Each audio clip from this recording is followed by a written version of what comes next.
എന്തായാലും അടിച്ചു പൊളിച്ചടാ. എടാ നിനക്ക് കള്ള് നന്നായിട്ട് കേറിട്ടുണ്ടല്ലോ. ഒരു കാര്യം ഓർത്തോ, ഇത് നമ്മുടെ ആദ്യത്തെയും അവസാനത്തെയും വിസിറ്റാണ്. ശരി, ഓക്കെ.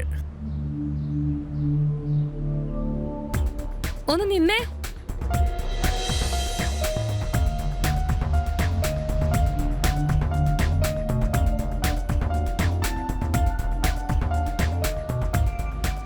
നിങ്ങളുടെ പേരെങ്കിലും ഒന്ന് പറഞ്ഞിട്ട് പോവാമോ? മനീഷ്. നമ്പർ തന്നിട്ടില്ലേ? സേഫ് ആയിട്ട് വച്ചേക്ക്. Bye bye. വാടാ.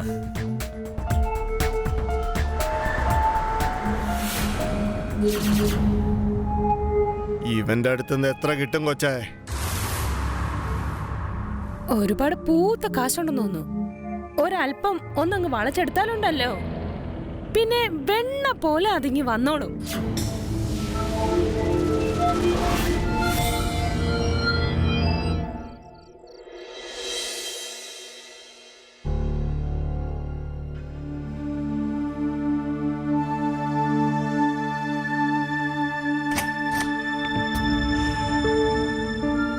മനീഷ്, ഇത്രയും കുടിക്കരുതെന്ന് ഞാൻ പറഞ്ഞതല്ലേ?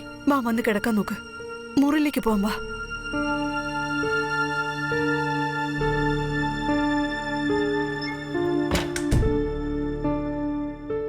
മനീഷ്,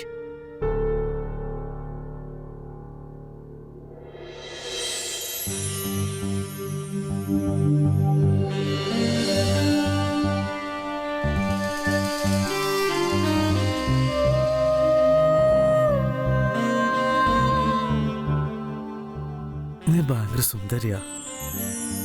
പാലൊന്ന് കടഞ്ഞെടുത്ത വെണ്ണ പോലെ.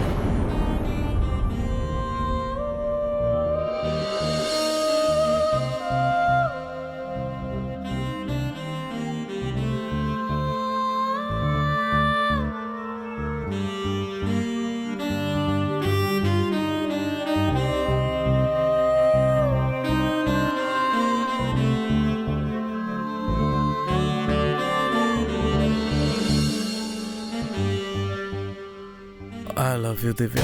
ദിവ്യയോ? മനീഷ്, ഞാൻ ദിവ്യയല്ല. എന്നെ സമ്മതിച്ച നീ തന്നെയാണ് ദിവ്യ. സംഗീതയും നീ തന്നെയാ, രേഖയും നീ തന്നെയാ, നീ തന്നെയാ നീത. വെറുതെ മൂഡ് കളയണ്ടേ.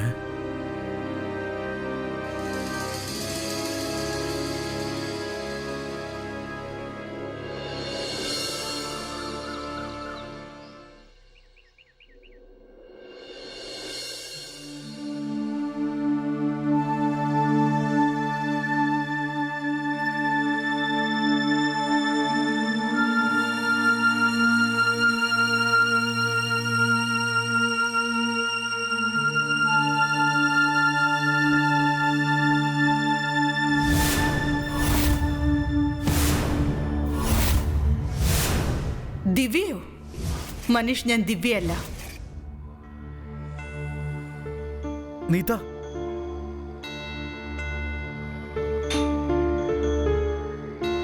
നീത, നീത, ഞാൻ പറയുന്ന കേക്ക്. I am sorry. ദേ നോക്ക്, ഇനി ഒരിക്കലും നിങ്ങൾ ഇത്രയും കുടിക്കരുത്. എനിക്കതൊട്ടും ഇഷ്ടമല്ല. ആ പിന്നെ, എനിക്ക് ദിവ്യ ആവുകയും വേണ്ട, സംഗീതയാവുകയും വേണ്ട, രേഖയാവുകയും വേണ്ട. ഞാൻ നീതയാണ്. നീതയായാൽ മതി എനിക്ക്. ആ ഡാർലിംഗ്, നീ നീതയാണ്. നീതയായിട്ടുണ്ടായാൽ മതി. ആ ക്ലയന്റിനെ കമ്പൽ ചെയ്ത് കുടിപ്പിച്ചതാ. ഞാൻ എന്തെങ്കിലും ഇങ്ങനെ കുടിച്ചിട്ട് വന്നിട്ടുണ്ടോ? I am sorry Neetha, sorry. ആ ശരി, പോട്ടെ.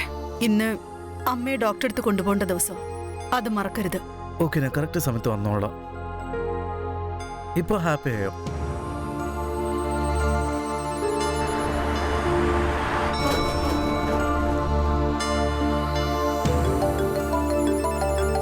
ദിവ്യാണല്ലോ കോൾ ചെയ്യുന്നത്. ഇല്ല, ഞാൻ ആ വഴിക്ക് പോകാൻ പാടില്ല.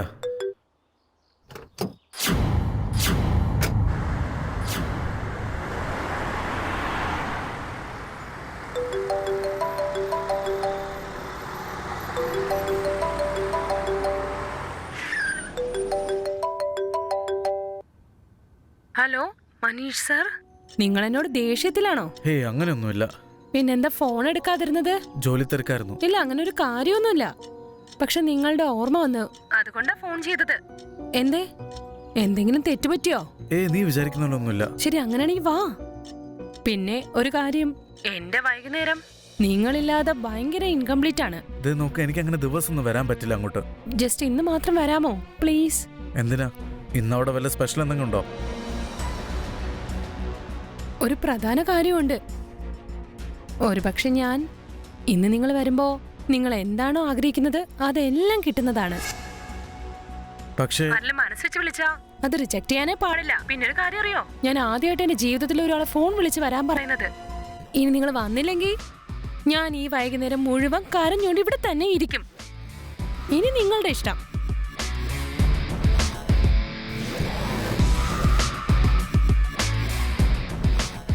നിനക്കെന്ത് തോന്നുന്നു? അവൻ വരുമോ? വരും. വരുന്ന് വെച്ചാ ഉറപ്പായിട്ടും വരും.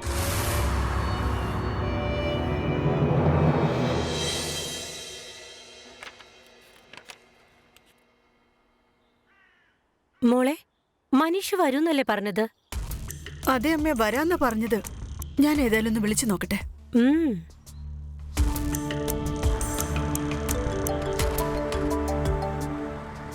ഹലോ. ഹലോ മനീഷ്, എവിടെയാ നിങ്ങള്? നീത, നീ തന്നെ അമ്മേനെ കൂട്ടിയിട്ട് ഡോക്ടറുടെ അടുത്തേക്ക് പോകാൻ പറ്റുമോ? എനിക്ക് പെട്ടെന്നൊരു മീറ്റിംഗ് അപ്പോയിന്റ്മെന്റ് കിട്ടി. പക്ഷേ പെട്ടെന്ന് അങ്ങനെ എന്ത് പ്രധാനപ്പെട്ട ജോലിയാ വന്നേ? ഞാൻ നിങ്ങളോട് രാവിലെ പറഞ്ഞല്ലേ. എന്റെ ബിസിനസ് നോക്കണ്ടേ? ഞാൻ നിന്നോട് പറഞ്ഞതില്ലേ, പാർട്ട്ണറും കൂടെ ഉണ്ട്. ഞങ്ങൾ ഒരുമിച്ചാ പോകുന്നേ. നിങ്ങളിപ്പോ എങ്ങോട്ടാ പോന്നേ? അത് ബിസിനസ് ഡീലിംഗ്സാ. നീ അറിഞ്ഞിട്ട് എന്ത് ചെയ്യാൻ പോവാ? എന്തു പറ്റി മോളെ? ഒന്നുമില്ലമ്മേ. കേട്ടിട്ടില്ലേ, ഏതൊരു തെറ്റായാലും അത് വലിയ തെറ്റായി മാറുന്നത് അത് വീണ്ടും വീണ്ടും അറിഞ്ഞിട്ട് ചെയ്യുമ്പോഴാണ്. അത് നിർത്താൻ തയ്യാറല്ലെങ്കിൽ, ഒരുപക്ഷെ അങ്ങനെ ഉണ്ടായാൽ ആ തെറ്റ് നന്മയുമായിട്ട് ടാലിയായി പോയിക്കോളും. മനീഷിന് അവന്റെ ജീവിതത്തിൽ എല്ലാം കിട്ടിയിരുന്നു. സാധാരണ ജനങ്ങൾക്ക് ആഗ്രഹമുള്ളതെല്ലാം അവന് കിട്ടി. വളരെ നല്ലൊരു ബിസിനസ്, അവനെ സ്നേഹിക്കുന്ന നല്ലൊരു കുടുംബം.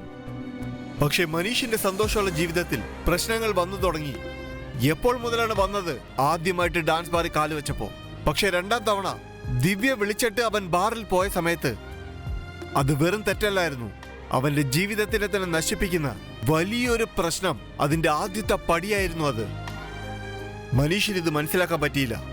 അവൻ ജീവിതത്തിൽ പുതിയ പുതിയ സന്തോഷങ്ങൾ തേടി യാത്ര പോകുമ്പോൾ ആ സന്തോഷത്തിന്റെ പുറകിൽ വലിയ ചതിക്കുഴികൾ ഒളിഞ്ഞിരിക്കുന്നുണ്ടായിരുന്നു. എന്തായാലും മനീഷ് അത് തിരിച്ചറിഞ്ഞില്ല. അവൻ കടന്നു പോകുന്ന ആ പാതകളിൽ ദുഃഖവും വേദനകളും ചതികളും നിറഞ്ഞതാണെന്ന്. ഇപ്പോൾ അവന്റെ ജീവിതം എന്തായിത്തീരും? അവനിൽ മാറ്റങ്ങൾ വരുമ്പോൾ അവന്റെ കുടുംബത്തിൽ എന്തൊക്കെ പ്രശ്നങ്ങൾ ഉണ്ടാകുമായിരിക്കും? നമസ്കാരം, ഞാൻ അമിത് പച്ചോരി. ക്രൈം അലർട്ടിന്റെ ഈ എപ്പിസോഡിൽ ഞങ്ങൾ നിങ്ങളെ കാണിക്കുന്നത് നന്മയും തിന്മയും തമ്മിലുള്ള ഒരു പോരാട്ടമാണ്. ഇത് കാണുമ്പോൾ നിങ്ങൾക്ക് തന്നെ പല കാര്യങ്ങളും മനസ്സിലാകും.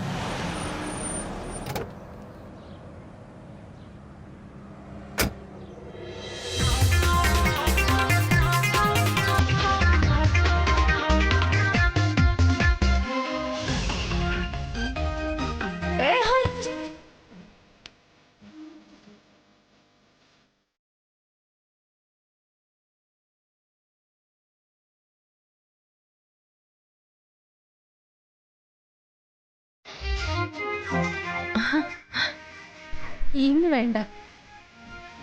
ഇന്ന് നിങ്ങൾക്കിവിടെ എല്ലാം ഫ്രീ ആണ്.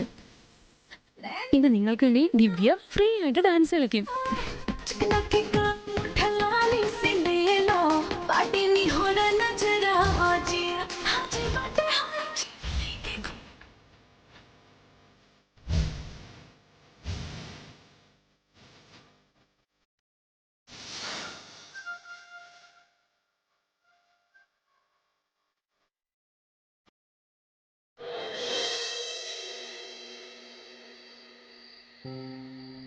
മോളെ, മനീഷിനോട് പറയണം ഞാൻ ഡോക്ടറെ കണ്ടു വന്നുവെന്ന്. എനിക്കൊരു പ്രശ്നമില്ലെന്നും പറയണം കേട്ടോ. അല്ലെങ്കിൽ എന്റെ കുട്ടി വല്ലാതെ ടെൻഷൻ അടിച്ചു പോകുമല്ലേ. മോളെ, ഞാൻ പോയി ഒന്ന് കിടക്കട്ടെ. പ്രഹ്ലാദ്, ഞാൻ അമ്മയോട് ഒരു കാര്യം പറഞ്ഞില്ല. പക്ഷെ മനീഷിനോട് പറഞ്ഞേ പറ്റൂ. അതായത് അമ്മയുടെ കിഡ്നിയിൽ പ്രോബ്ലം ഉള്ള കാര്യം. എത്രയും പെട്ടെന്ന് ഓപ്പറേഷൻ ചെയ്തേ പറ്റൂന്നാ പറഞ്ഞ്. ഞാനൊരു കാര്യം ചെയ്യാം, ഇപ്പൊ തന്നെ മനീഷിനെ വിളിച്ച് പറഞ്ഞേക്കാം. The number you are trying to call is currently switched off. മനീഷിന്റെ ഫോൺ സ്വിച്ച് ഓഫ് എന്നാ വരുന്നത്. മനീഷ് സാർ, ആ പറയുന്നേ. നിങ്ങൾ എവിടെ പോവാ? ഞാൻ രാജ്മഹൽ വഴിയാ പോന്നേ. എനിക്ക് സുധാമൻ നഗറിലേക്ക് പോണം. എന്നെയും കൂടെ ഒന്ന് ഡ്രോപ്പ് ചെയ്യാമോ? ആ പിന്നെന്താ, പോകുന്ന വഴിക്ക് ഞാൻ ഡ്രോപ്പ് ചെയ്തേക്കാം.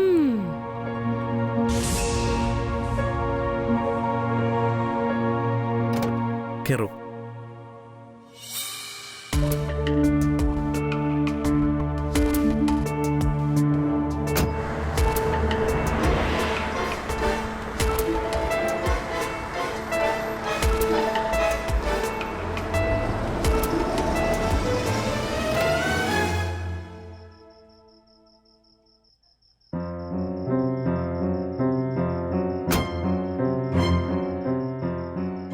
മനീഷ് സാർ, ഞാൻ ഇവിടെയാ താമസിക്കുന്നത്.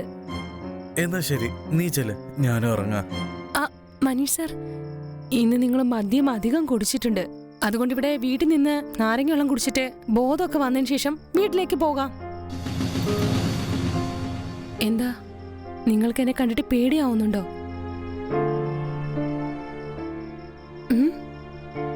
എനിക്ക് നിന്നെ കണ്ടിട്ട് ഒരു പേടിയുമില്ല. ഞാൻ പേടിക്കുന്നത് എന്നെ തന്നെയാ. എന്നെ കുറിച്ചുള്ള പേടി വേണ്ട കേട്ടോ. എന്റെ വീട്ടില് എന്റെ അമ്മയും കൂടെയുണ്ട്. വന്നോള്. ഓക്കെ.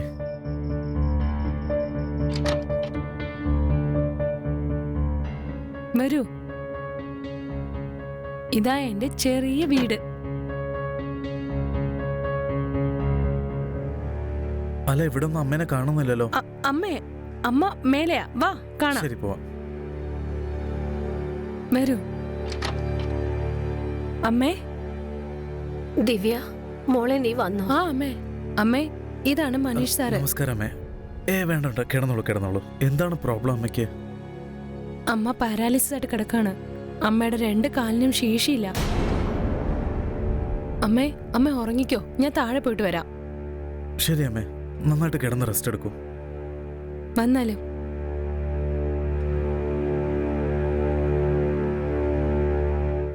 നിങ്ങൾ ഇരിക്കേ, ഞാൻ നിങ്ങൾക്ക് വേണ്ടി ഇപ്പൊ നാരങ്ങളും ഉണ്ടായിക്കൊണ്ടുവരാം.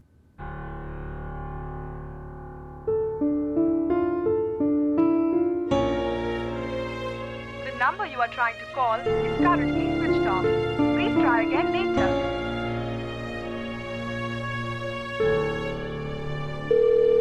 ഹലോ. ഹലോ സഞ്ജയ് ചേട്ടാ, ഞാൻ നീത്തയാ സംസാരിക്കുന്നത്.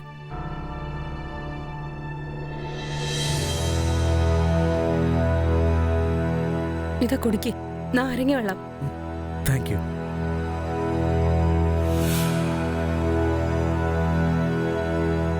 ഞാൻ റൂമില് ചേഞ്ച് ചെയ്യാൻ പോയതാ. ഒരുപാട് വെയിറ്റ് ചെയ്യിപ്പിച്ചില്ലല്ലോ അല്ലേ? അതൊന്നും ഒരു കുഴപ്പമില്ല. ദിവ്യ, നിങ്ങളുടെ അച്ഛനൊക്കെ എന്തുപറ്റി? ദിവ്യ, അച്ഛൻ എവിടെയാ? അച്ഛനില്ല എനിക്ക്. എന്നുവെച്ചാ അച്ഛൻ എനിക്കില്ലെന്നാ. പിന്നെ 3 വർഷമായിട്ട് അമ്മയുടെ അവസ്ഥ ഇങ്ങനെയാണ്. I'm so sorry. നിങ്ങൾ എന്തിനാ സോറി പറയുന്നത്? നിങ്ങൾക്കറിയുമോ മനീഷ്, ഞാൻ ഭയങ്കര തനിച്ചാണ്. എന്റെ ജീവിതത്തിൽ അമ്മയല്ലാതെ വേറെ ആരുമില്ല. പിന്നെ അമ്മയുടെ ഈ അവസ്ഥയില് എനിക്ക് എങ്ങോട്ടും പോയി ജോലി ചെയ്യാനും കഴിയുന്നില്ല. അങ്ങനെയാണോ? നിനക്ക് വേറെ എന്തെങ്കിലും ജോലി ചെയ്തൂടെ? നിങ്ങൾ പറഞ്ഞത് ശരിയാ. പിന്നെ പഠിത്തം കംപ്ലീറ്റ് ആക്കിയിരുന്നെങ്കിൽ നല്ലൊരു ജോലിയെങ്കിലും കിട്ടിയേനെ. പിന്നെ അമ്മയുടെ അവസ്ഥ ഇങ്ങനെ ആയതുകൊണ്ടാണ്. അല്ലെങ്കിൽ ഈ ബാറിൽ ഇങ്ങനെ ഡാൻസ് കളിക്കാൻ ആർക്കാ ഇഷ്ടമുള്ളത്? ദിവ്യ, വിഷമിക്കണ്ട. ഒരു ദിവസം എല്ലാം ശരിയാവും.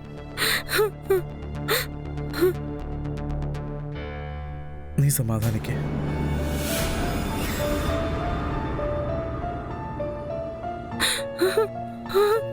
ദിവ്യ,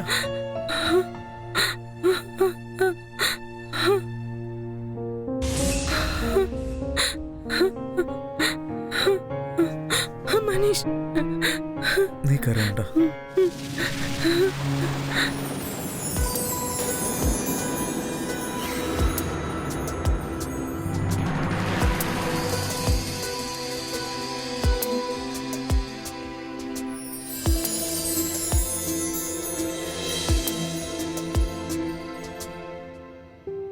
അമ്മേ, ഹും?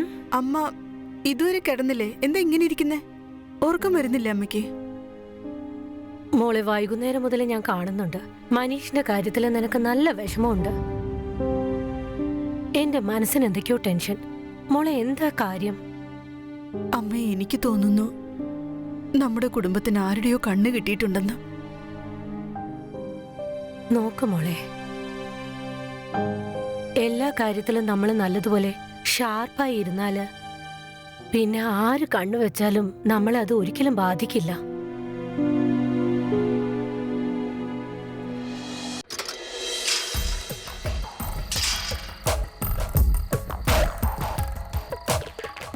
എന്നാ ശരി, ഞാൻ ഇറങ്ങട്ടെ. ഞാൻ നിങ്ങളെ കാത്തിരിക്കും.